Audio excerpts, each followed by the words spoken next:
যে পাইলট হওয়ার খুব ইচ্ছা ছিল ছোটবেলা থেকে। আহ, আব্বু আম্মুকে রিলেট করতে পারবে। আমি অনেক অনেক তো খেলা থাকে ছোটবেলা, but most of the toys আর মানে ওই এয়ারক্রাফট রিলেটেড, প্লেন রিলেটেড এগুলো ছিল। তো এটা ছিল একটা। সো যখন এইচএসসি শেষ হলো, রেজাল্ট ভালো হয়েছে আলহামদুলিল্লাহ।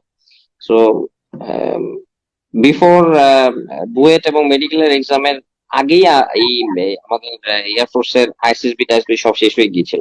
তো এক নম্বর জিনিস বলবো যেটা, যেহেতু আবার ওই ফেরত যাচ্ছি, একমাত্র সন্তান আমি, সো আম্মু মোটেই রাজি ছিল না। ফার্স্ট অফ অল আমি আর্মিতে এক্সাম দিয়েছিলাম, প্রিলিমিনারি, যেটা আর্মিতে দেওয়ার পরে এয়ারফোর্সে দিয়েছি। সো দুইটাতেই প্রিলিমিনারি হয়ে গেছিল, দুইটার জন্য আইএসএসবি মানে ইয়া ছিলাম, রেকমেন্ডেড ছিলাম। সো পরে ডিসাইড করলাম যে এয়ারফোর্স। আম্মু খুব ঘোর বিরোধী ছিল, এটা খুব ভয় ছিল। আর আমি ওই রকম স্পোর্টি টাইপ ছিলাম না কখনো, যে মানে খুবই মানে physically fit or something like that. So সবাই খুব ভয় ছিল actually what I will do in আইসিসবি।